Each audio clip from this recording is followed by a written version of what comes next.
Now, with great honor, I welcome Eddie Davis. He brings wonderful programs to the library. I think this is maybe your fourth? I think so. And he calls up, he says, Lynn and Joanne, I have a program idea. And we go, wonderful. And he is the former president of the North Carolina Association of Educators and was the first practicing classroom teacher to hold a full voting position on the State Board of Education. He retired from teaching English at Hillside High School in 2008 and now explores his interests in little-known areas of Durham history and serves as one of our amazing county councilmen on this Durham City Council. Welcome with me, Eddie Davis.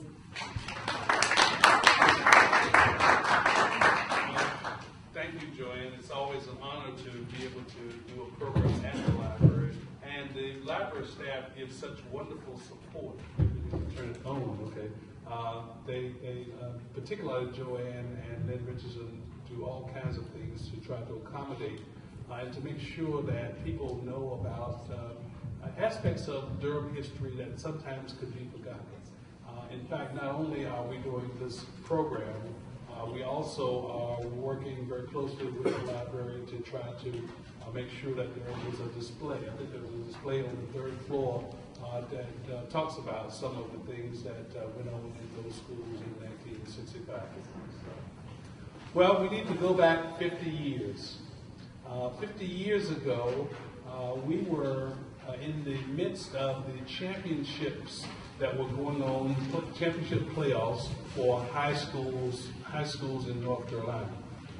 And those championships were under the auspices of the North Carolina High School Athletic Conference, which was the segregated organization that dealt with these high schools in North Carolina and did all kinds of things to support and to give those schools the opportunities to shine and grow. I want to make one thing clear real early on, is that we're talking about the boys basketball teams in those leagues back in those times. In 1965, in both the white high schools and the Indian high schools and the black high schools, they did not have state playoff games for girls, unfortunately. And obviously we think that that must have been the fact that folks thought that girls could not go up and down the court. And they even played during those times 6 players. I don't know how many of you all remember that. And sometimes the rules said that only half of them, only nobody could go across the half court. 3 stayed on one side and 3 stayed on the other side. Yeah. Then they changed the rules and you had rovers. So they could go across the court line. So things have changed indeed. I think the only difference in the girls and boys rules now is that the ball is a little bit smaller for the girls. We want to have 2 panels and want to maybe try to give about a half hour's discussion for each panel and then about a half hour for interaction with the audience. This first panel, we have with us Dr. Brenda Armstrong, who in her own right is an outstanding physician and administrator at Duke University. I believe she's in charge of some of the admissions at Duke Medical School. So she has done great things in her own right. But for this panel, she is here because she is the daughter of Dr. Wiley Army Armstrong. And we say Army because he had a brother who was called Navy Armstrong. And she'll talk to us a little bit about that. Right beside her is Mr. William Hooker, who is the only surviving coach from that team, those teams in 1965 that won the state championships. He was the coach at Barry O'Kelly School in the small community called Method. Not necessarily Raleigh, but Method was the school that he coached at. So he has some things to say about what it was like to coach in that league. And beside him is someone who really needs no introduction, and look at his jacket. This is Dr. John Harding Lucas Sr. who was the principal at Hillside High School in 1965, and at one point, I believe he said, was the president of the North Carolina High School Athletic Conference. We want to have some discussion with this panel, and then we want to excuse them and invite one person from each one of those squads. So we're going to have a person from Merrick-Moore High School, we're going to have a person from Hillside High School, a person from Little River High School, and we, even though it's not in Durham County, we're going to make sure that we give Barry O'Kelly equal footing here. So we're going to have a player from Barry O'Kelly to come up to. I've talked to each one of them. Marshall, I have not talked to anyone. I don't think there'll be a problem if we ask you to come up to. He said, not at all. So let's begin the discussion and just ask Dr. Armstrong if she could just tell us a little bit about her father and things that she may have gleaned about the North Carolina High School Athletic Conference. First of all, thank you for having me. Mr. Lucas knows me from the moment probably that I was conceived. He and my dad and my mom were great friends. And it was a privilege, although I didn't realize at the time because I was so young, to be able to watch what happened with the North Carolina High School Athletic Conference. I always remember the rivalries. I went to Booker T. Washington and Rocky Mount, and Hillside and Booker T. and Ligon and Booker T. and Darden and Booker T. over in the east, and Williston and J.T. Barber. I remember all of them. And the reason I remember it was that we didn't have computers back then, so when my dad was figuring out brackets, guess who was writing the brackets? It was a task for me to do, he said, to make sure that I could write the right way. But I also remember many nights, well, let me just tell you a little bit about my father. My father was an athlete. He and his brother, named Randolph, went to Shaw, and they were both inducted into the Shaw Hall of Fame. My dad played 4 or 5 sports. And it's important for you to understand that not only was he someone who wanted to see others have opportunities through athletics, he himself was a coach. And he got to medical school because his parents could not afford to send him to medical school after he finished at Shaw. He met my mother, who was a wonderful women's basketball player at Shaw, but he didn't meet her at Shaw. He met her at Columbia when he was doing a postdoc, and she was getting a master's in English literature. So the context of all of this was that growing up, I didn't know how constricted segregation was in terms of education and equal opportunity. And the reason I didn't know it was because the people in my community acted like that wasn't an impediment. And so at Booker T. Washington, the era, Mr. Lucas probably remembers this about Rocky Mount, the Board of Education in Rocky Mount forbade the high school from teaching anything but entry-level courses.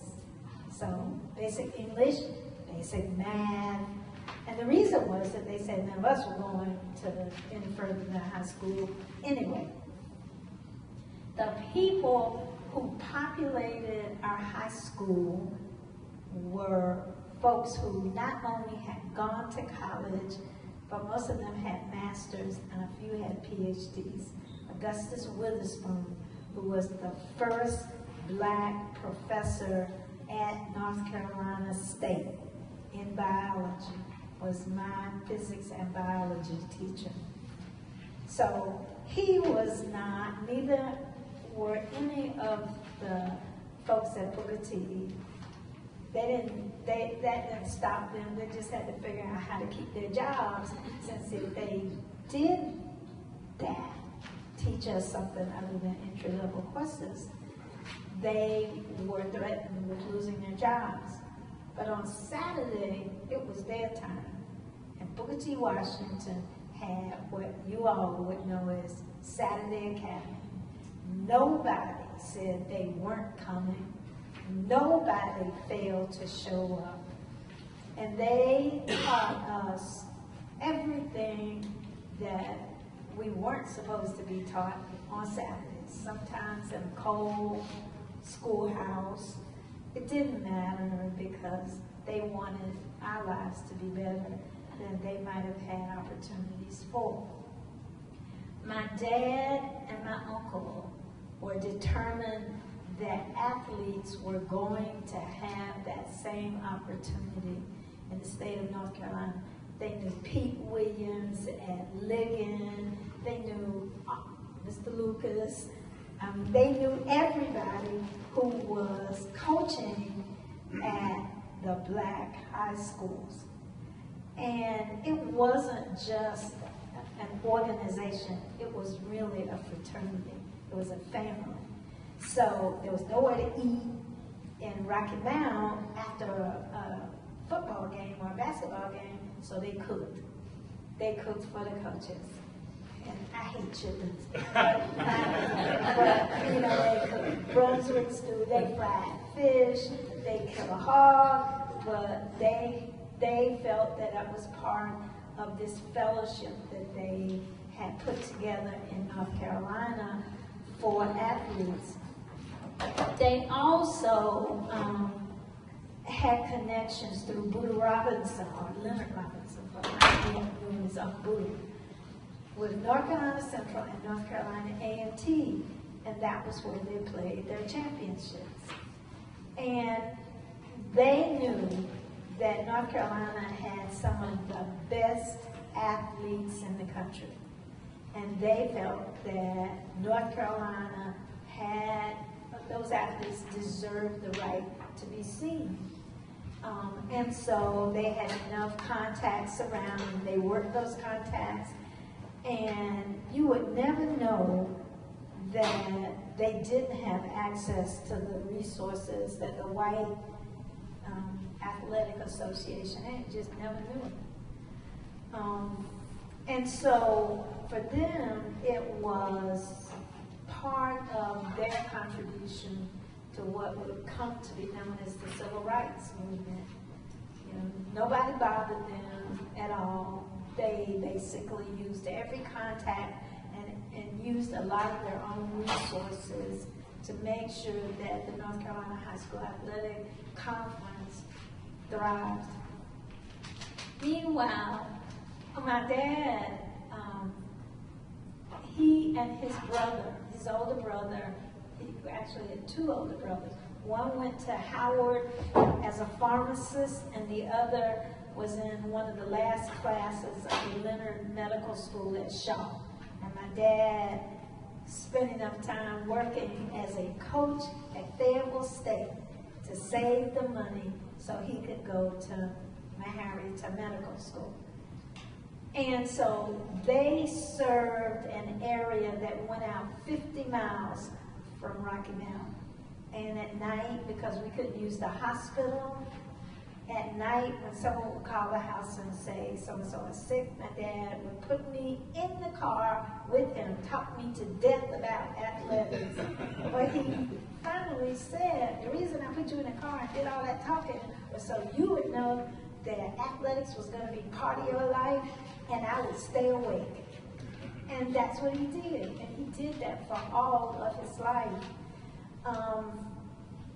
He was out of college for 10 years trying to save the money up to go to Meharry.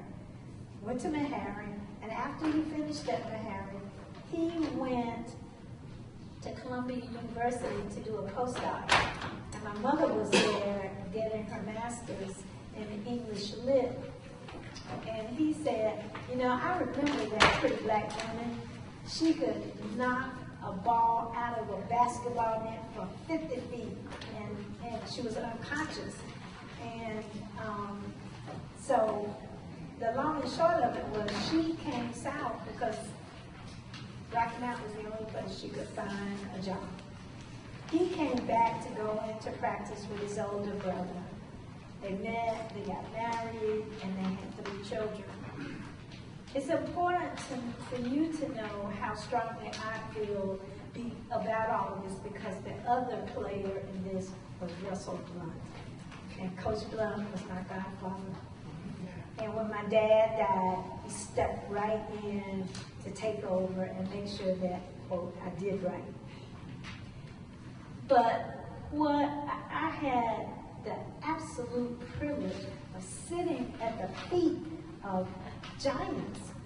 You know, Coach Blunt was a giant. John Lucas was a giant. Pete Williams was a giant. I couldn't say anything, but I heard all that they said. I watched it, and I watched how committed they were to children and how they saw athletics as a way out for the children. And for me, it was easy when I came back to Durham.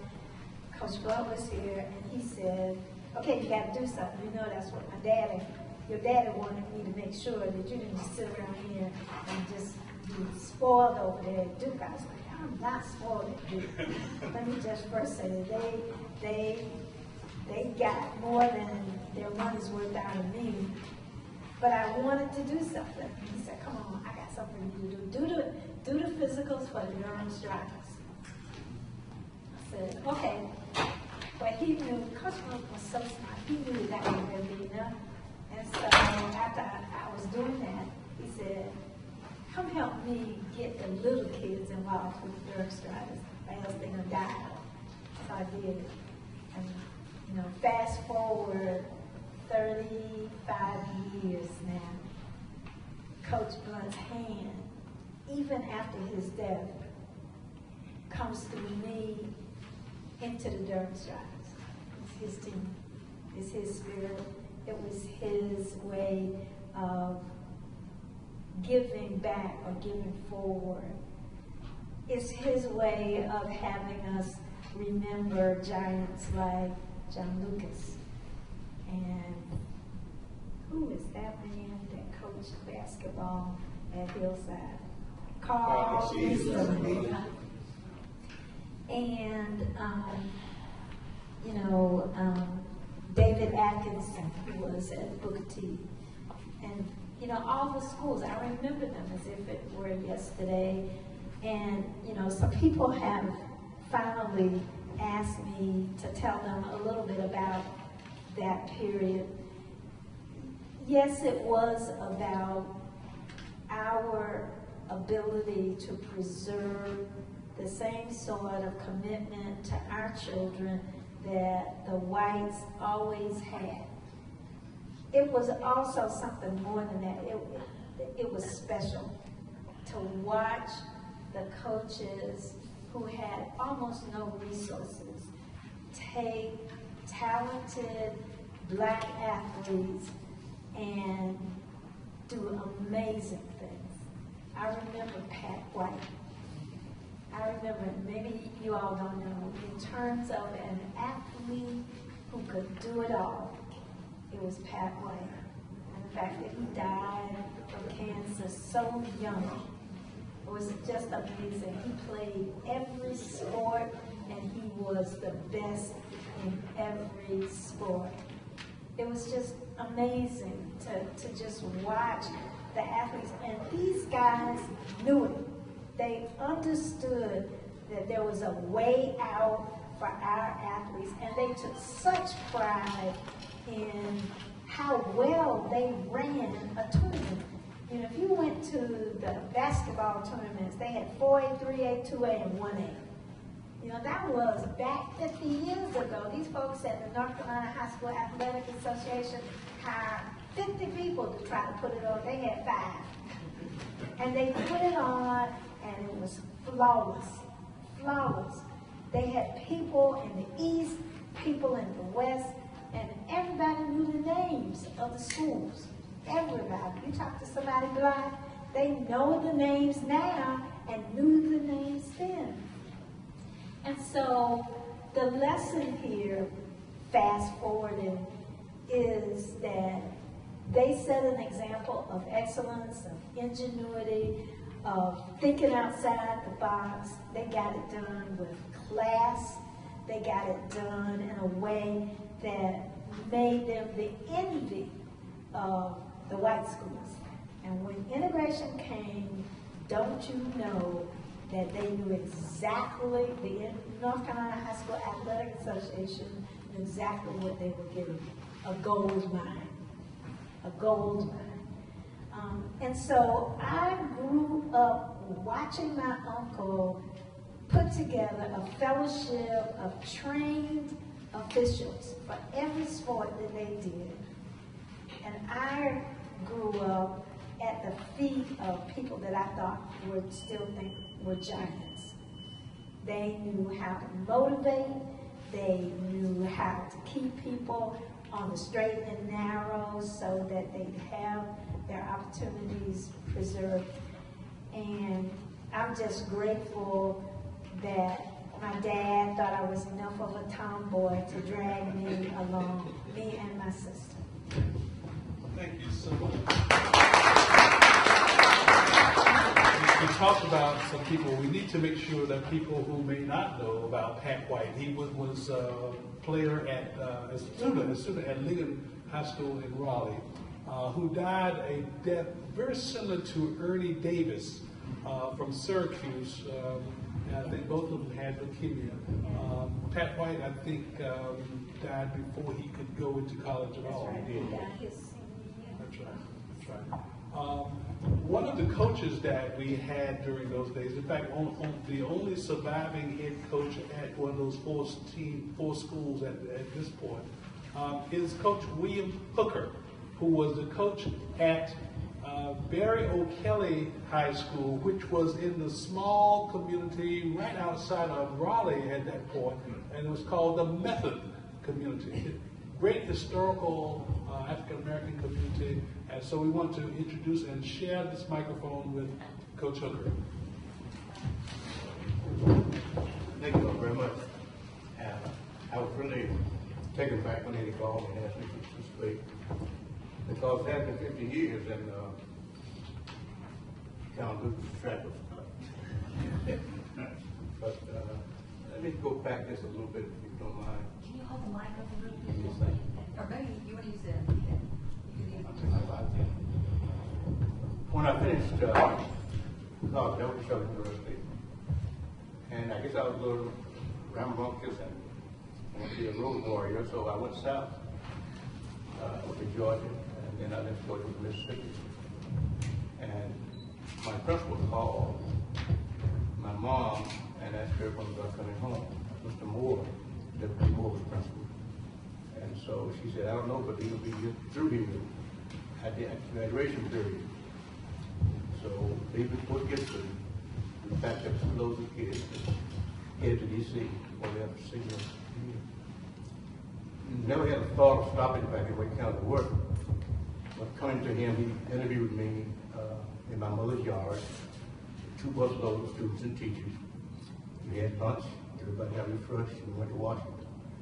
And in the interview, he asked me to come back, and that's really the beginning of coming back to North Carolina. I headed to Atlanta. I think it's what's going back on my mind to go to Atlanta because of the school system. But he asked me if I'd come back in athletics and science. And I did that, and we had a good run. But I made him promise me 2 things. That we would have the best we could in a trying situation with athletic, they could work with the places. And that it would help me do a laboratory at that school for college. I had that same argument with my last superintendent because I was able to give him a list of things that I wanted because he asked the NDA money, the dollar for dollar, and he had asked me to do that. I fixed the list, and because of where I was, I wanted to present the superintendent myself. And I asked the principal to let me do that. He finally yielded. I should go around and talk to the superintendent. I took my list, And I guess it was a little bit treacherous, but I had a good list on it. I had microscopes, and I wanted 2 mics, a mic for every 2 children in science class. And it was pretty good. I had watching on 10 power level. So I took the list in, he sat down, I sat down. His wife was secretary. And so we got the list, and he looked at it, and finally said, "This is a bit much." And I said, "What do you mean?" He said, "You got all these microscopes on here." And I said, "Mr. Christie," I said, I decided if I was going to ever teach, I'd find the best I could for my students. I need those microscopes for the kids. He looked at me like that, kind of went back a little bit. He said, his wife name was Sarah. He said, "Tara, come here." And she came across, and she handed me and said, "Get yourself a bill." Now, the trickery was that I was a little sneaky because I knew there was a big price, and that the school was going to have to bear some of that brunt of that, which was not feasible. So I got an old catalog, so I didn't try to cheat. I got an old catalog. I gave old prices. But I knew you kind of have to know where you are when you're dealing with it. But we got it. So I was able to furnish the entire science department with stuff. But then I came home. Mr. Moore and I had the same kind of discussion, but it wasn't much of a problem because he wanted me to do what he asked me to do. And I did that. Coming back to Merrick-Moore. Merrick-Moore was established in 1910. It was a boarding school. My dad went there. And the first year, they were able to work and make money. And they were asked to bring 25 cents to class to get supplies. They had a registration card up there as a business card. In 1911, that school moved, but the campus being historic had a dormitory, a teaching dormitory where the teachers lived on campus who wanted to or needed somewhere to move. They had a living person that took care of them in the dorms and things like that. So that was a part of that campus, but you had the main building, the office, high school building. We had to have entrance, we had boys, girls entrance, and it was a different door size on the building. We had a balcony for auditorium, we showed movies and things like that during some time each month. The vocational building was down the back, and then we had the elementary building, no cafeteria. So we ate down the street at the Method Post Office. Mrs. Doris Stroud, I think she still lives in Clayton, North Carolina, 100 years plus. But she would fix lunches for us. You could buy a nice lunch, about 25 cents, I guess, including pint of milk and a sandwich. And if you had some money to do. But that got us through that. We walk off campus, very simple day, probably, leave campus, go to the store, have lunch, and come back. But that evolved into something nice. And finally, at the end of that, they did do a cafeteria building, and a gym was built. And I came here, when I came back, we played in that gym. And I came back for 3 years, it was there. And then when they integrated, it closed the school in 65. I was destined to go back to the county, but I knew Pete Williams and David Lightner and all those folks that he's talked about. And we had been back and forth because athletics and their involvement. That was a school in itself because Russell Blunt, that whole cadre of folks, Coach Easton, Bradshaw, I was standing down at the hill, I was really waiting, I saw it a few weeks ago. But that was a learning experience for us, and we got together. Now, Pete Williams was probably one of the worst of me I ever known. In terms of that athletic, stoutness, and because of his broad topic and all the things around him. He loved music. And so we sometimes in those after game sessions would talk about all these kind of experiences that he had. She was correct in talking about all of the things that he offered to us. And I remember Don John Army particularly because of the columns that we would have and things of that nature. And all the schedules were fixed on just a plain, they had about 14 paper.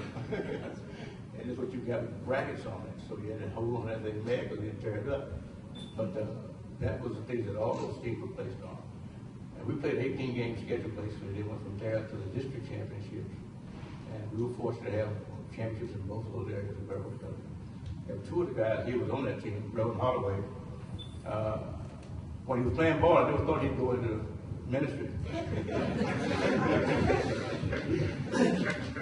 little bit, give you, take your head off on the basket. A post player. And Lawrence Dunn, who just joined the National High School Athletic Association Hall of Fame. And they played together on the same team. And Lawrence was quite a shooter. And Holloway was a jumper, beat you around the basket, got a guy.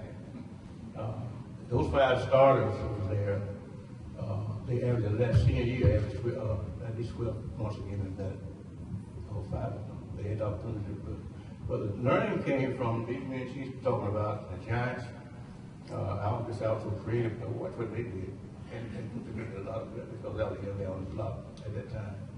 So we played those conference games, we went down to Elizabeth City, and Earl Kelly had the local teams around Garner and Wake Forest. Wake Forest High School was an old gym, had posts on the sideline.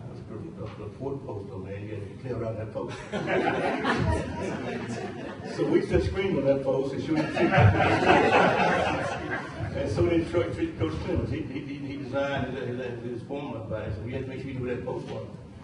But it was a great conference in terms of people. Harvey Hartley, those who remember from recent past, was there. And I coached with Hartley when he left state ball after his job at Lincoln. A couple of years there, we integrated, and I left coaching, which was too much to me today. I wondered what would have happened. And I spent the other 25 years doing that, but it was a good run. Burrow Kelly and the other schools were very competitive. And the thing that people don't understand about that culture getting around in it was we had very little of things, so we made do.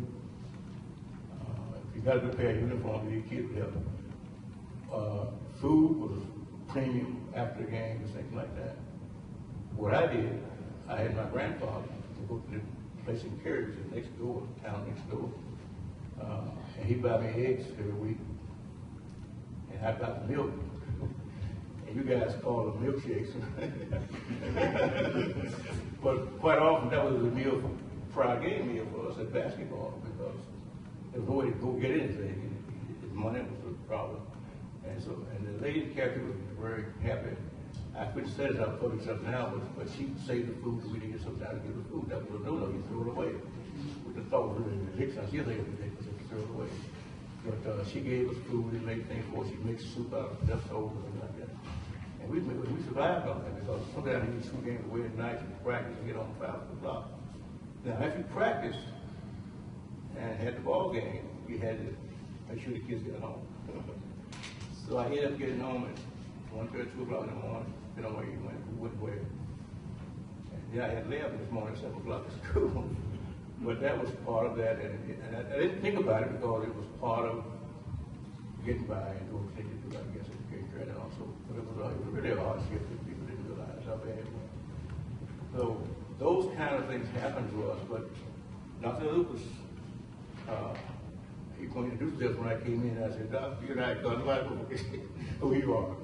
But the idea was that he and Mr. Moore, my principal, and the guys who were around, they had a great relationship some kind of way. And although they were busy trying to run school, they kept their hands on him, talked. So I've known him since. But it's a great opportunity to learn from those. I used to come over to watch, because I was kind of, again, the young boy on the block. And I used to watch Carl Easton and what he was doing. And I had, getting him back to Northern Quality Living, and then to Living, I had a hard time doing middle distance runs, training. And Bueller at Duke, and they were good friends, and I got to know Bueller at Duke. And so I come over to watch what he was doing. And was able to develop a couple of good middle distance runs from that experience in doing that. So I said it because it was important that we had those kind of sessions. And after ball games, we had those sessions around. We knew the referees, we come, and she thought they put it together, it was so well trained. And you knew that when they came, you were going to get a good game. And that didn't mean it was perfect. It meant you got a good, fair game called out this way. So that was kind of what we had to do stuff. And the district championship was always played somewhere else. And the year before we won a championship, we played Washington in the same school. And the year before, and they jumped out the first player of the ball game and shot a 45-footer half court. and we went to pieces. But shortly after that, we had a little meeting, team meeting, and we kind of hugged each other, embraced each other, felt bad, man. And we said, we'll see them next year. And it was undetermined that they would do that. So we came back on later to win and beat them in the championship the following year. But that was a proud moment because we had that first journey into that level of play. And so in 3 years, we developed a team that had that kind of national willpower because we were small. So I came in, I lost a couple of good players. Then we had Holloway and McCon and other catchers that definitely built that team around them. Now, when you said Washington, you're talking about Washington High School in Raleigh? Okay. That was the predecessor to Liggett? Yeah. Yes, that's correct. Thank you very much. Which is now the other school. Yeah. But Liggett came out there, so when we integrated, I went to Liggett, and that's why we come a while ago, I going there because they thought I was going to be destined to go back to West Carolina. I wouldn't mind going, I wanted to stay in the city before they had. But that was very important for us to do that. That's what Pete and really got into my head in terms of what we were doing. And they were very good, strong believers in what they did. And you just couldn't do things bad about it. Kids didn't go to school, they thought they could go someplace. And they would say, I just talk to them, I talk to them like that and whatever. And so most of that didn't want to hear them coming because they do something wrong, they didn't want to hear them. But you get a good tongue lashing and you call parents and deal with that. Never was that kind of thing. They had some great leaders in there. Karen was the judge in Durham was in my biology class. Karen? Yes. But they, Galloway? That's correct. So Karen, that's great. And she ran track for me in Philadelphia. Karen's 4 shoes will be a nun. And when I see her now, I still remind her, whatever the nunship is. But she's doing good work, and I follow around what she's doing, what she's getting. So that was part of that legacy of the girl. And the last piece of this, in terms of what my wife is here, and she'll like to remind me of this, but she was my schoolkeeper. I've been there years. Okay. And she came to me and said, I will be your schoolkeeper for that class. And we did my basketball. And she said, I know I can books, I know I can books. I can do the math, I can do it. I said, okay, all right. So I gave her a trial run. And she turned out to be a great schoolkeeper who kept the clock straight. If you mess it up, she called you, and she's still doing that too. She's But she got a job for a year, so then she graduated and left. But I went my way. She went south. I guess it was down the road a bit. It was down the road because I left there and went to living in Durham. And I met her in the shopping center one time. And she was still doing it. But anyway, after 30 years, we talked and went out and went a while and got married. But those were the kind of people that came out of Grove and Michigan. And I can just name you this for the students that done very well. And those who got gone into the more professional field, they still make it good. They're really sure they had a good family. But the last company, it was tough because when you got a chance to move around and travel and see what other people were doing, it was really an eye-opener that you couldn't do that. That you couldn't have resources to do it. The community was behind you, support you, things like that, because you didn't have the outside kind of support. We got along. And I tell people, I don't remember us having a real librarian in school. And I don't think I would have gotten out of school that they had that big about Trump Johnson, who was from one high school, E.A. Johnson, who left because they took some weight out of school. He left in England. Mr. Moore, my basketball coach, and math teacher, and he called me back to work. He saw something there, and he called me back. So that was very important that we had those kind of leaders in school. Mr. Johnson sent a note to the provost at Charlotte University. I don't know what was on the note when I got in. I was procrastinating about registration. And I say because I want you to understand that counselors, they were far-fetched. And we were a small school sitting on the periphery. And they did what they had to do, I guess, by the mandate to get us going. But beyond that, we kind of floated. So principals and students, like the friend here, They took a load at school for and they did it. They did it. So there's a lot of respect for them for what having that vision to see what was going on. Thank you very much. Thank you. Thank you so much. And of course, you mentioned your principal, Mr. Moore, and I guess that you had Mr. Nixon at Merrick-Moore. You had Mr. McCaskill, and at Hillside High School, there happened to be a gentleman who had not been at Hillside very long by 1965, but had established himself. And as you can see, he has on that jacket that he can still get into from 1965. I give you, ladies and gentlemen, Dr. John Harding Lucas.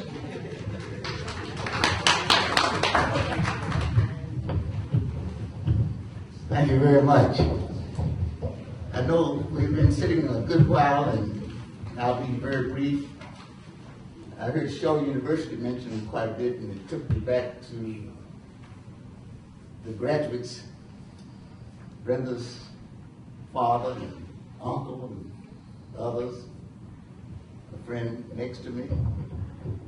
And as a student, I was a student at Shaw University, and I had a job, and my job was working in the president's office, cleaning it each morning.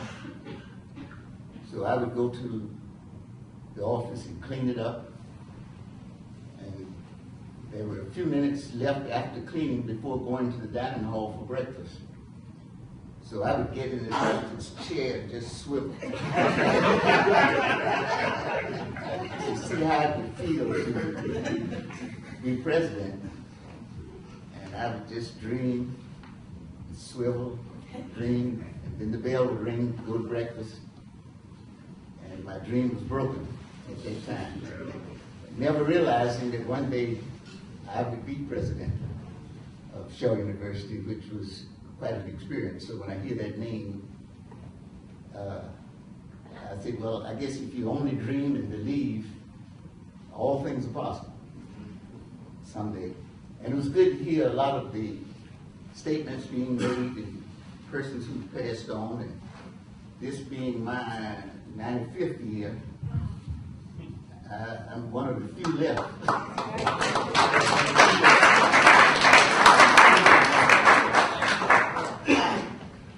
And I came along with the period of change, I guess, because I was sort of a change agent in all my working relationships and being involved as a citizen. Even fighting in World War II to help make our country safe for democracy.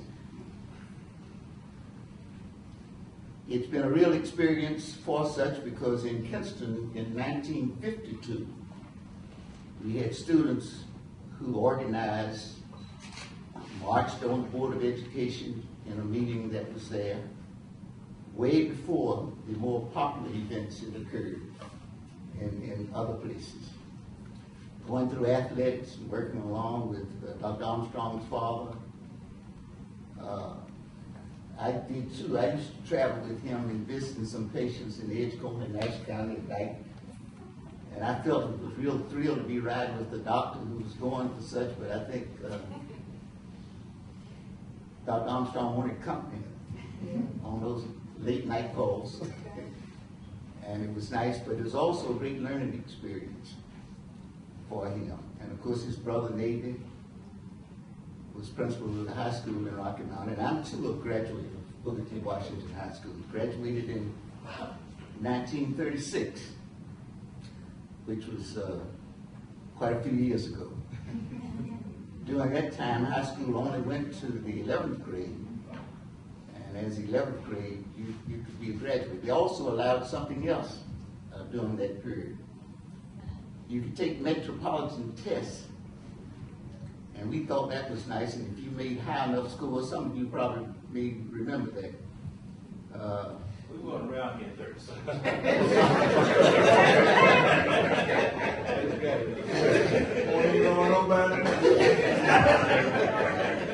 you were allowed to skip grades.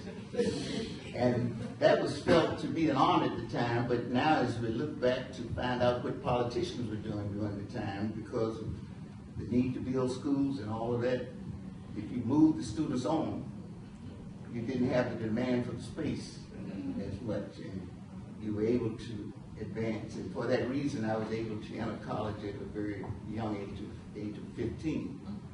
And got the name in Raleigh, Baby Luke. Or such. And the Washington High School that you mentioned was where I did my first teaching, because there was a Miss Susan Perry who taught chemistry. I majored in chemistry. You probably remember that. Yeah. She got ill, and they weren't able to find a chemistry teacher. So Shaw University worked with the school and the Board of Education in Raleigh, and they allowed me in my senior year to teach 2 of the chemistry classes there as a student and as a senior, which was a real experience. After that, going to Kinston, North Carolina, and I noticed on the material passed out, we too had a championship team there at the Atkins High School, which was quite popular. And when Dr. Armstrong was executive secretary, we were winning championships and visited him a lot at his home, because his office was at his home on Atlantic Avenue in Rocky Mount. I think first it was maybe before Brenda had been born at that time, and we would meet with him to discuss scheduling. He did a masterful job of scheduling games for all of the schools throughout the state, all of the black schools. There may be some questions that you may want to answer, and rather than to ramble and do that, if anyone has any specific question that you would like to ask. Well, if you don't mind, I'd like if you could hold the questions so that we can get the other panel up here, and then we can have a general conversation. But it's interesting, I want to say this before you all leave and we bring the players up. Lots of these schools had the same names, like Booker T. Washington in Rocky Mount, but there was also a Booker T. Washington in Raleigh. There was an Adkins in Winston-Salem, and Atkins in No, the one in Kinston was Adkin, A-D-K-I-N. The one in Winston-Salem was A-T-K-I-N, Okay. named after the former president of Winston-Salem. Okay. Teachers College at that time. And lots of Dunbars and Carvers and other things that we all can imagine that they were named after those great people like Paul West Dunbar and George Washington Carver and others. Yeah, and that brings another thing to mind, because I was very pleased when the more recent school in Durham County was built and named in honor of 2 Lucases, Jeannie Hopkins Lucas and a John Harding Lucas, which was an honor, but also a difference, because so many of the older schools were identified with certain populations. And I think now there is a tendency through the change that has come and is coming, as we become a true democracy, makes a difference, or makes no difference, as long as you are a human being. That's right. Briefly, my experiences was Washington High School in Raleigh in '39, Acton High School in Kinston in 40 to 44, 44 to 47, World War II in the Asiatic Pacific Theater, Okinawa, Aleutian, Japan, Manila, Philippines. Then back to Kinston, and then coaching football and basketball, and having championship teams. And then to Merrick-Moore High School in Oxford. And that was an experience, because we beat Hillside one night at Merrick-Moore, and Coach Eastland took the team off the floor. And that spring, I was named principal of Hillside. So he was very kind because my son became All-American in basketball, and he was his coach. And he worked with him at Hillside for that development, which turned out to be a blessing also. And his sons with basketball, one currently with the Detroit Pistons, and the other assistant coach for the Longhorns, Texas Longhorns now, which meant that athletics paid off a great deal within the family. I think that's about all, unless... Well, that would be good, and I'd like, if you all don't mind, if you all can retire. Well, let me mention one other thing that might be of some interest too, because I met Eddie Davis at a time and invited him to join the faculty at Hillside, and he accepted that opportunity to help come and make us great, or greater during the time. But then we've had some experiences that have been assembling with the National Education Association. He was formerly on the executive committee. I was on the board of directors. And then that association named me a lifetime director, which gives me the opportunity to travel anywhere in the world on an educational matter at the expense of the National Education Association, as long as it's not abused. And that's for lifetime. It also happens with being a lifetime director for the North Carolina Association of Educators, in which we work in order to merge those associations some years ago, which has some honor. And the lobby is identified now in remembrance of that situation. So thanks for all that you've done and all that we're going to continue to do, and invite you to my 100th birthday celebration.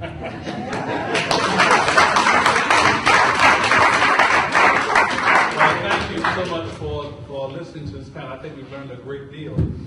We also want to hear the authentic voices of the guys who shot the balls along the way. So I want to ask them if they would come forth and take these seats. And let me introduce them like we would have introductions at a basketball game. I don't have their statistics in terms of how tall they were then and how much they weighed then, although in some cases maybe they weighed a little bit more now than they did then. So let me invite some of those players up. From the 1A level, I want to invite David Harris from Little River High School.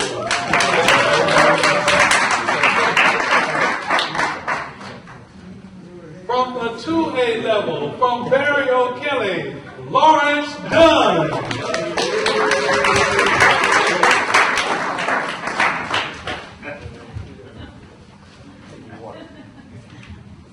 From the 3A level, from Merrick-Moore High School, let's hear it for Ronnie Moore.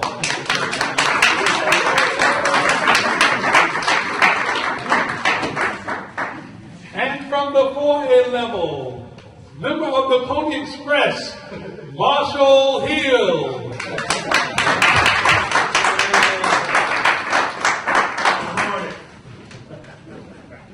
Hillside Hornets, yes indeed, I didn't say that. Yeah.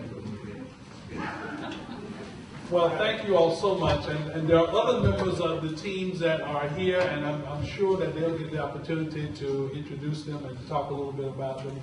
So let me just pass the mic and just ask David if you could talk, if all of you could talk a little bit about your experiences as basketball players at your schools, what it was like to win the state championships, and anything else that you'd like to add. And what we'd like to do is to watch the clock. I think we started a little bit late, so maybe we have about 45 minutes or so. So if we could take about a half hour to deal with that and to leave a little bit of time so that we can hear questions and comments that will come from the audience. So David. Thank you, Andy. First of all, let me just introduce some of the other players. I see Bobby McCall there, if you raise your hand. Bobby McCall, Charlie Bell back there. Charlie Bell's going forward. And then Dawson here. Dawson is right there. And Dawson is the guard. Those were the players. I was just on the team. Those were the players. And as far as how it feel about being the champion, we were expected to win. So, I mean, it was a heartburn if we didn't win, because we were expected to win.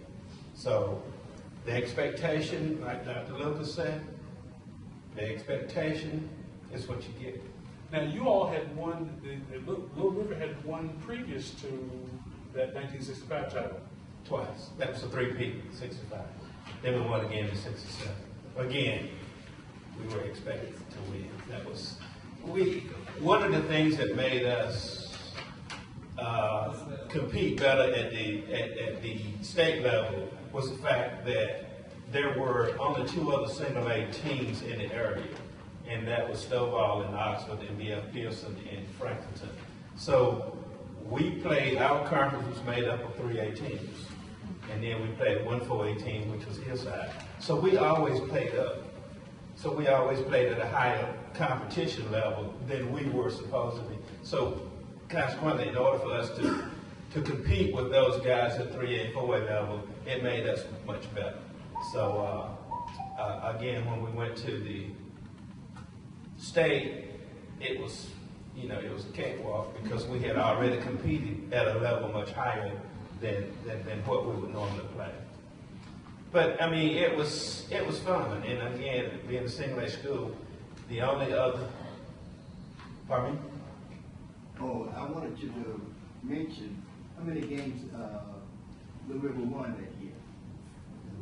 Do you remember? No. Do you? I know. I think we lost to Hillside twice. Yeah. Probably we lost 3 or 4 games. Yeah. No, you didn't lose to Hillside twice. I saw you all of the games. No, we lost to Hillside twice. Twice? Yeah, we only beat Hillside one year. 6-4, we went undefeated. Yeah. Hillside was tough. Hillside had something they called 22. And when they called 22, it was just like it was 10 people out there. And full-court press, and we practiced against that press with 10 people playing 5. We had 10 defensive players and 5 offensive players, and that's how we practiced against that press. But they had a terrible press. And then we played Merrick-Moore. They had, our tallest player was sitting right there, 6'1", 6'2", and they had 6'7", 6'8", 6'9". They should come out of the woodwork. So we had to, we played at a much higher level, which made us a lot more competitive. So, but no, it was fun. Another reason for that is Merrick-Moore and Hillside had football and all the tennis and all the different programs. That's all we had was like basketball. Yeah. Basketball and track. Let me reiterate on that Okay. track. Yes. Miss Armstrong, he's my grandfather, and you say your godfather, Russell Blunt. Yeah. I ran track for him 1 year, 1965. Yeah, And that's the key to it. That's why y'all, that press was so tough. Because we ran over there.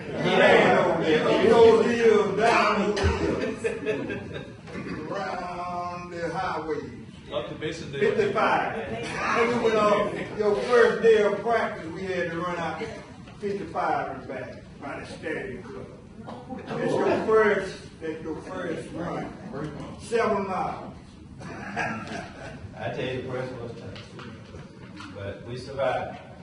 But it was a great time. We enjoyed each other, and we knew each other. So it was just we were very competitive. Like the reporter asked, was it competitive? It was very competitive. And no one likes to lose. The expectation is to win.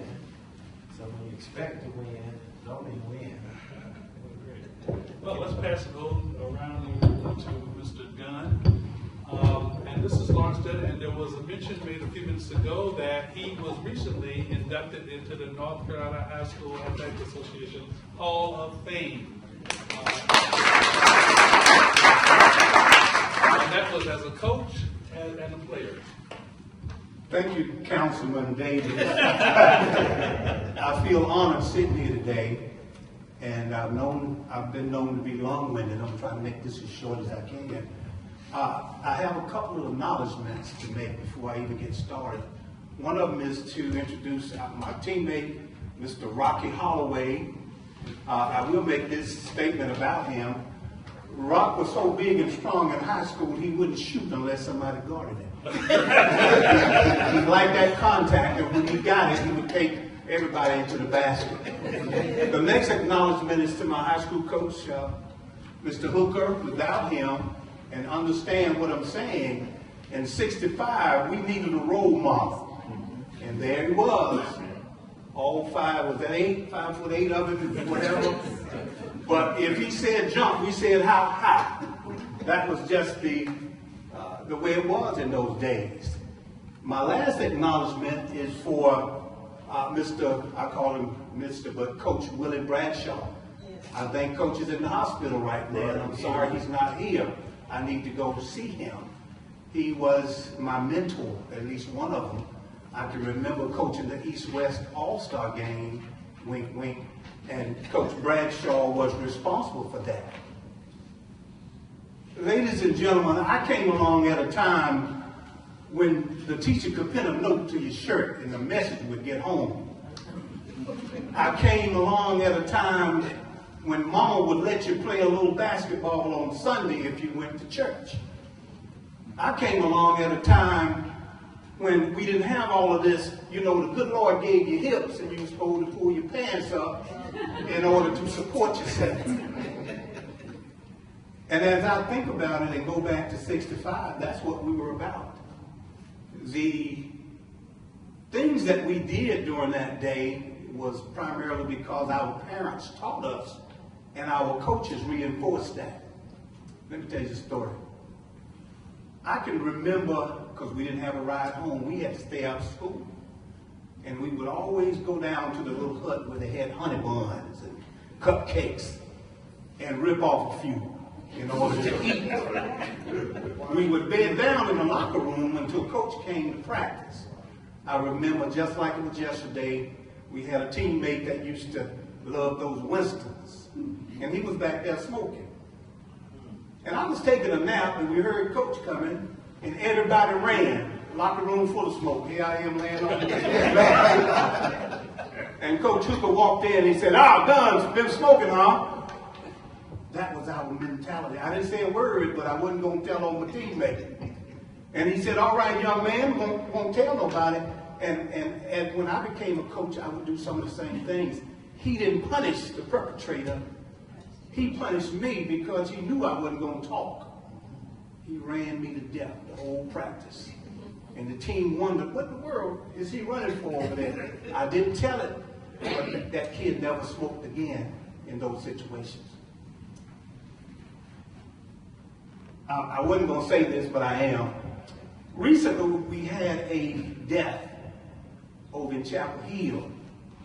And some of you guys, same age as I am, you would be lying if you didn't admit you wanted to be like Dean Smith. Let me tell you a story. Went over to Coach's clinic on a Saturday. I did this every year prior to our season. Go and get some ideas. Ran a little Four Corners and all that other good stuff. And this particular day was band day. We got caught in traffic. I was driving a little Volkswagen, and Dean was in front of me driving a Lincoln Continental. About wide as this table. When the policemen or security people found out that Dean was in traffic, he stopped everybody. Put Dean on the sidewalk. Dean got out of his car, looked back at me, he said, Coach Dunn, he said, follow me. That's why I'm a Carolina fan to this day. Can you imagine how I felt in my little Volkswagen driving down the sidewalk behind Dean Smith until the traffic cleared? He had a photographic memory, and they say that he lost it in his later days, which he probably did. Just throw that out. But going back to 1965, we were a community, I suppose. We didn't have anything else. I heard people say that we didn't have a lot. Well, yeah, we had one uniform, basketball and track, and I was number 10 in both of them. I remember when we won the state championship, you said, how did it feel? I don't really know. I was in a trance almost. We knew that we had a lot of people that depended on us. Tell you a story. We had to travel in cars. Coach knew it. And he said getting home at 2 o'clock, I was surprised he got home that early because he had to take all of us home. When we played in Greensboro, won that state championship, our supporters rode a bus. And I understand that, well, the team had diarrhea. You all probably don't even remember that. I know Big Rock does. During timeout, we'd run to the bathroom. And I understand on that trip, our principal, Mr. Moore, stopped the bus because we didn't have enough bathroom. And he said, girls this way, boys that way. As they went up the hill, I don't want to get into what happened. But I remember the next day at school, we were still in the trench, but they treated us just like gods. And the thing about it was, we didn't want to disappoint anybody. And so when you say thank you, I've always felt that you should thank the fans, you know, the people that support you. Because if it weren't for them, I can remember throwing up before a game. Coach would excuse me, and I would throw up because I was so nervous. Because I didn't want to let anybody down. Now, once the game started and the adrenaline got flowing, it was a different story. And we played probably scared. We didn't take anything for granted. We didn't play less because the team we were playing, we were supposed to beat. We played all out every possession. And that's what I remember. Tell us about the fact that in 1965, you and another famous basketball player from the Raleigh area were honored by the Raleigh Sports Club, and he had to leave to go to an event that you were invited to. This guy's up on it. He knows everything. A lot of the stuff that he's saying, I'm wondering how did he even know about it. I remember that also, just like it was yesterday. I attended the first annual Raleigh Sports Club banquet. Pete got Player of the Year that year. Pete Maravich got Player of the Year that year, and I got Independent Player of the Year. And I remember sitting beside Coach. They flew Pete by helicopter to the Greensboro Coliseum so that he could play in that game. And I remember leaning over to Coach. I said, Coach, did we get to play in that? What's going on? And he said, hush. I'll explain it to you later. You know what? That's the same thing my dad said to me when we were downtown Raleigh and we stepped off the sidewalk. And I said, come on, Dad. I said, we get half of this. You know what? Come on, son. He said, son, I'll tell you later. Just thought I'd throw that in. But anyway,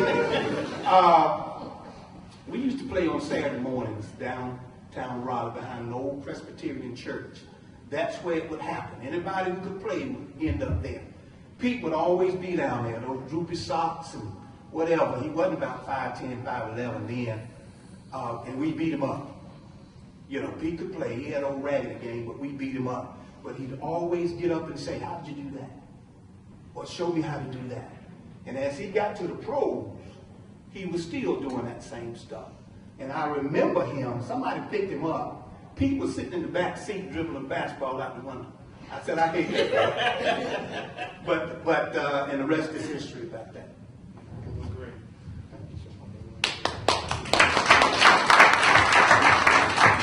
Talk about point guards. It's my understanding one of the best point guards ever was Ronnie Moore from Merrick-Moore. From Merrick-Moore.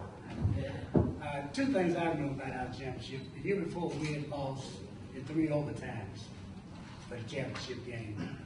And the second thing I remember is I was telling Eddie Davis, our coach name was, we used to call him Joe Edmonds and Harry Edmonds. And we didn't know much about his sister until one day she came into the gym and everybody was saying Wood. And she said, no, the word is Fox. So who you remember that? And what do tell us her name? Dr. Helen Edmonds. I know Dr. Lucas remember. The best thing about the thing I look at mostly, I got a call from Danny Matt, most of the June Harris, Dawson Beard, Bobby, everybody remained friends, even to today. It was war on the courts, but after that, I was close to the river because my granddaddy lived 2 doors down the street. The tobacco field was a little bit further. And everybody out this area did a little tobacco. We did. But Chuck Edmond was a good coach. Him, Bradshaw, Dr. Lucas, we had Barry Standback, we had, everybody was just good friends. So I'm glad to see people I haven't seen in a while, and keeping with the time, we'll pass it over to Hillside. And of course, we'd like for you, Marshall, to talk about the championship team, but there's no way we can get you to come here and talk about that era without also mentioning the very next year when you all were called the Pony Express. Thank you, Councilman Davis.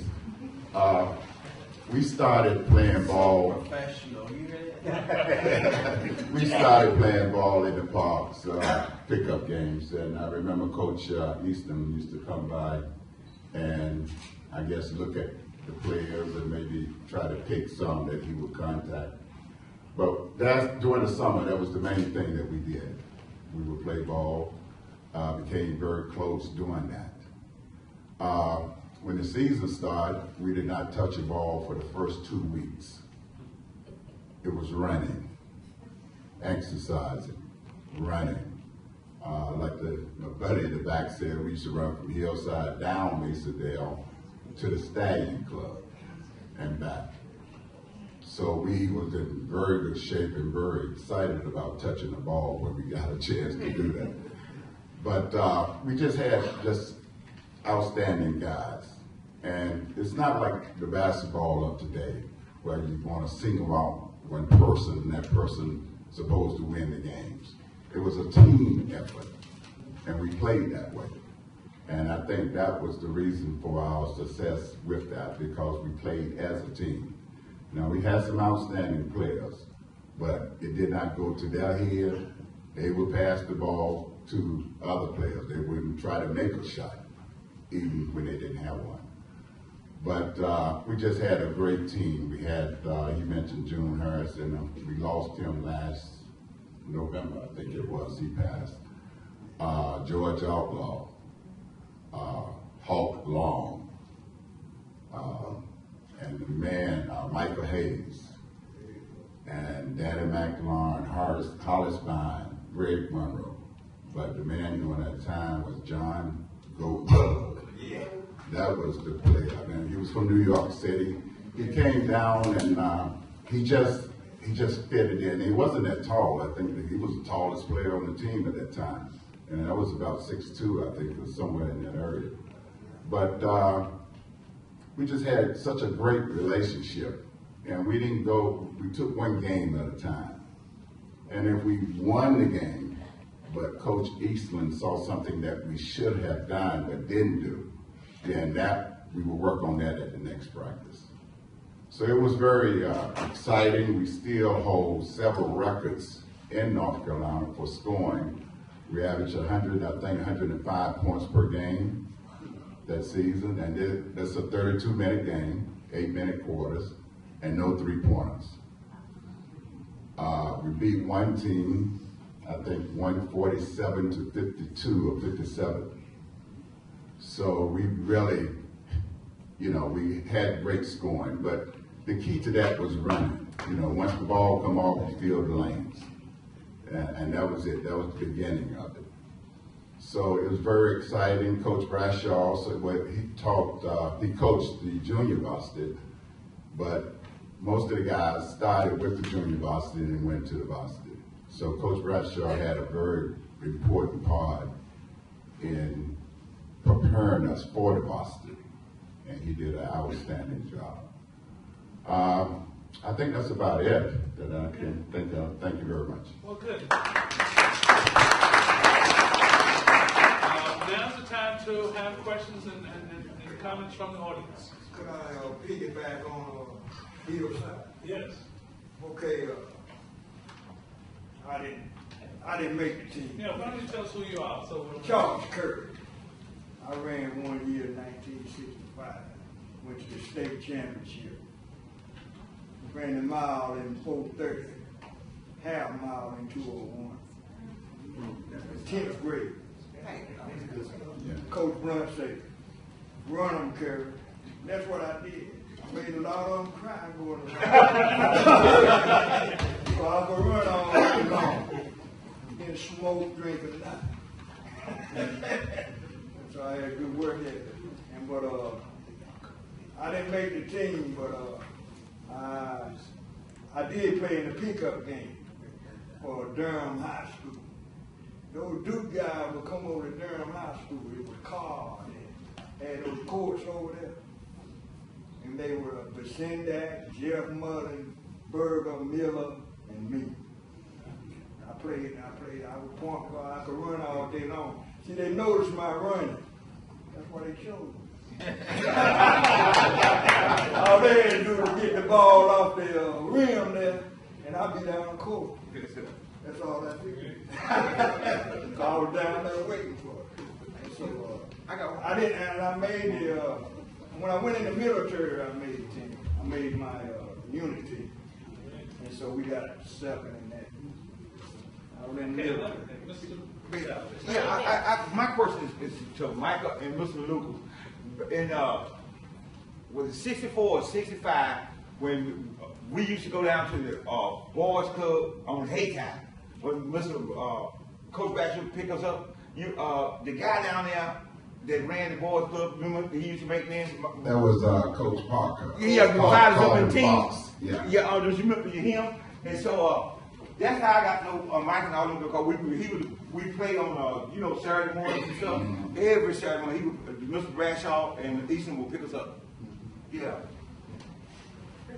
Yes. So we see some of the former players that are here other than from the various schools? Yes, very good. Other than Why don't we go in order in which they're seated? If there are any Hillside players here now, please stay.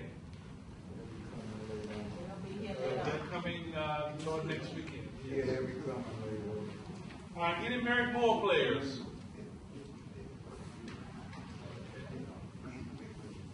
Any Barry O'Kelly players?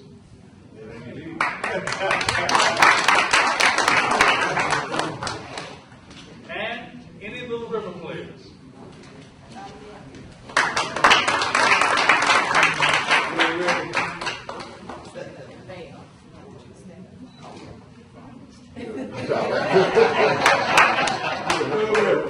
That'll change.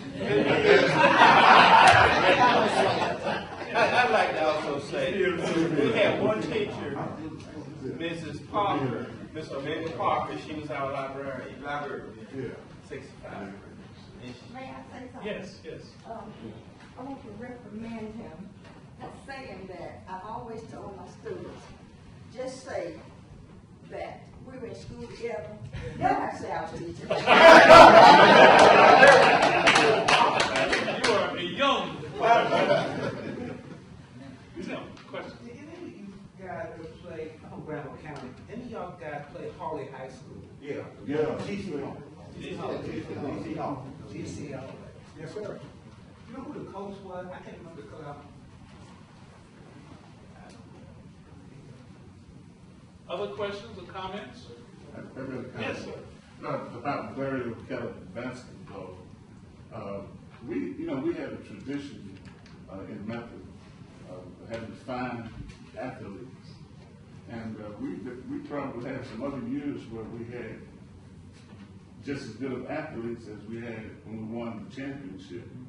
But the difference with us was we had a coach, and when they brought Coach Hooker into Barry O'Kelly, he really brought teamwork, and amongst us guys when we played, every man knew his job. I knew what I was supposed to do, and I would done anything to get it done for Coach.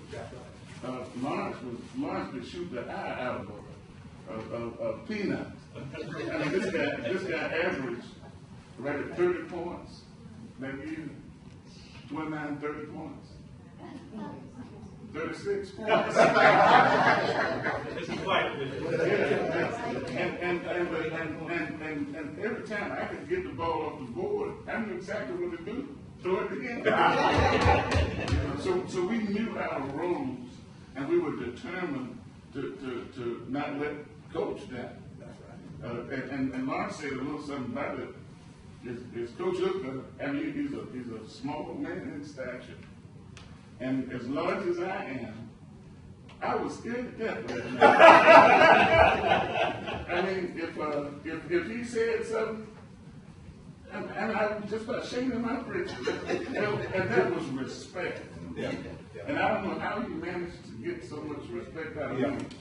But he changed my life.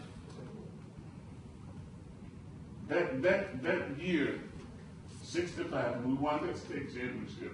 And I'm sure that all the guys here who participated, sports changes your life. 65, winning a state championship let me know that I was a winner. And my life has been guided by that and by the lessons that I learned from that little man. And I go to his church sometime, he can preach too. Yes. I'll preface my question with a comment. This is for any of the panelists right here. 2 of the 6 North Carolinians who were in the National High School Sports Hall of Fame are not only North Carolinians, but also called Durham home. That will be Mr. Willie Bradshaw, who was preceded in induction by Mr. Russell Blunt. All right, so if we look at a Mount Rushmore perspective of high school athletics, in terms of individuals who have extensive legacies with the NCHS-AC and the NCHS-AA, who they're exquisite models of servant leadership, or we take those 2 gentlemen right there. All right, so 4 spots on Mount Rushmore. Can you name, say, 2 other individuals who, in an effort to preserve the legacy of the NCHS-AC, who might be next, or who might warrant that type of recognition for appropriate historical legacy and preservation of that history? And what can journalists and sports historians do to be proactive in preserving that history such that it is documented and celebrated appropriately? You said Bradshaw and Blunt. Yeah. Now, don't forget Wiley Armstrong. He certainly is in the North Carolina High School Athletic Association Hall of Fame. Yes, sir. In honor of the work that he salute to the work that he did with the North Carolina High School Athletic Conference. Yes. So I guess he would be a viable 3rd person there. So the question goes out: who would be a 4th person to be on that mythical Mount Rushmore of athletics? Absolutely. I was just going from the perspective of the 2. Sure. But yeah, absolutely. Most definitely. Yes. Charles Curry again. I was just looking here in Hillside and West Shop, and we won it in the overtime. Yes. 80-78. In 65, yes. Yeah. Charlotte is still running too. Hillside is still running. So these ladies here, that's the key. Little River, y'all gotta keep up with Hillside, and Miss Armstrong will tell you about that. The West Shop is still running track. Sure. Yeah, every year they just blow it. They still running there. That's what we lost the championship in '85. West Shop.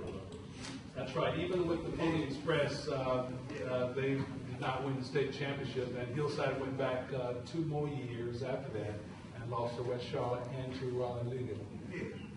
So thank you. One couple of things. I think you all have in your possession now a listing of the championship games that were played in basketball and in football.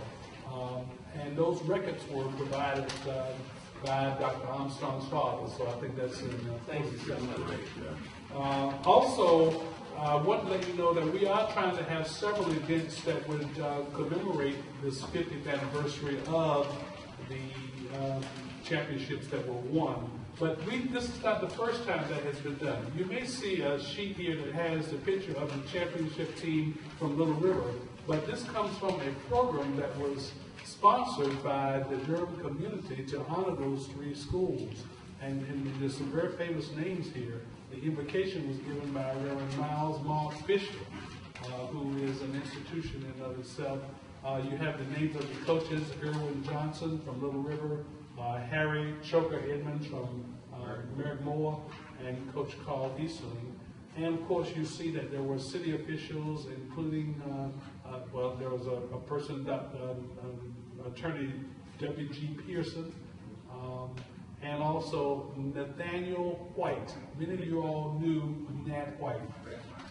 So there were lots of people who honored those teams back in those days. I don't have a date for this program that was held, but I would guess it was sometime before the end of the school year in 1965.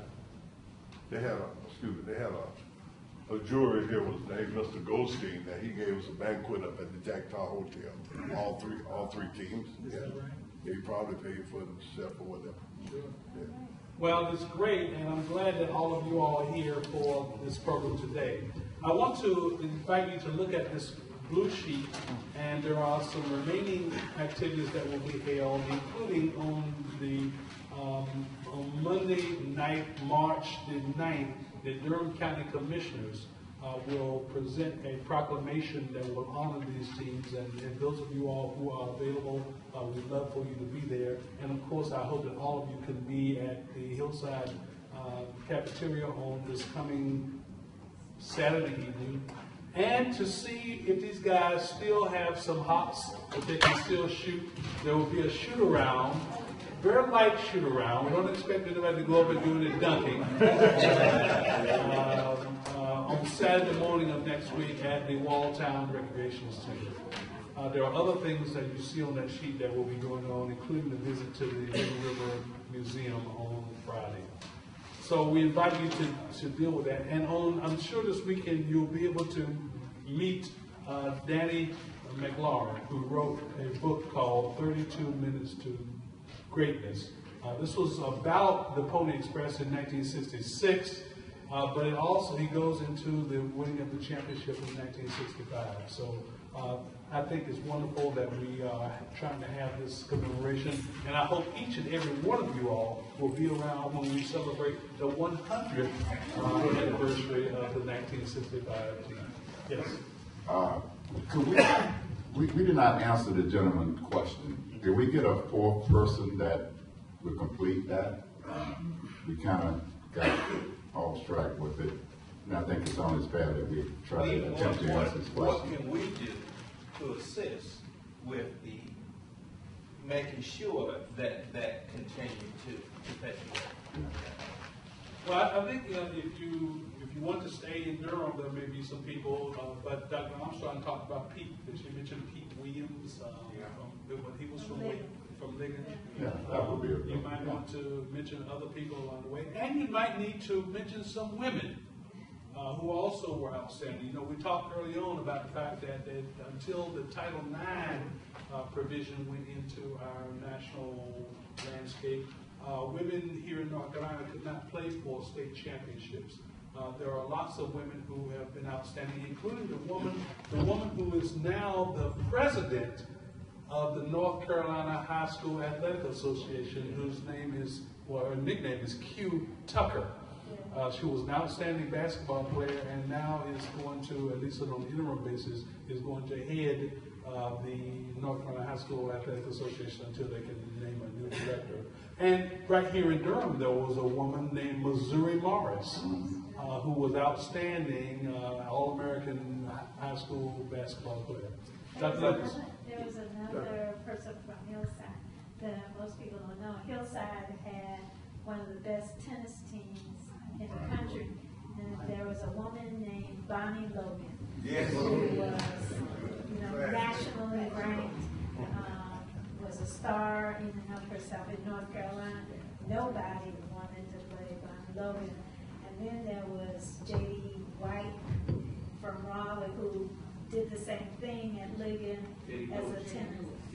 J.D. Lewis, I'm right, who did the same thing in tennis with Bonnie. Both of them were nationally ranked at a time when it just didn't happen. And of course, don't forget, young John Lucas. He was state champion. He was very good. You could probably, get in touch with Pete Hayes too. Yeah, I think Pete could all Is he still? Yeah, he's Look at you, have your hand up. I was gonna mention Marguerite Cross. Somebody here knows Marguerite Cross. Do you know her? No, I'm not. She has a daughter in the room. That's my mother. Oh. And then too, if you go in, you know, Charlotte has been competitive all the time, so you know you have to have great coaches down there in Charlotte. Winston-Salem, Greensboro does it, you know, so. And Asheville too, they got. Yeah, these teams is playing in, you look at this sheet, and they in there year after year after year, something's happening. That's the reason they're in there. Miss Musa Gamble. J.T. Barber and Durham, Wilson, yes. And don't forget up north in the Northeast, there's a team called P.W. Moore. They won the state championship one year. That was last week. Ladies and gentlemen, I want to thank you all for being here. I want to thank the Durham County Library for all the wonderful humanities programs that they put forth, and thank you for including this group today. I invite you to be a part of the programs that we will be having for the rest of the week, and I hope you can be very careful as you drive home. Thank you so much. Yes. I would not be remiss if I didn't brag about the Little River students. Not only were they athletes, but they were scholars. And that is something of which we are very, very proud of. And since you mentioned Little River and people who are supportive of Little River, I cannot leave here without bringing a personal thing. My father-in-law, my wife's father, was very proud of the Little River teams when they went through these state championships. And his name was Walter Clarence Van Hook. And he played a big role in trying to make sure that they had extra uniforms and other kinds of things. And he was very proud of his alma mater. One more thing, I would like to thank Councilman Davis for putting this together, and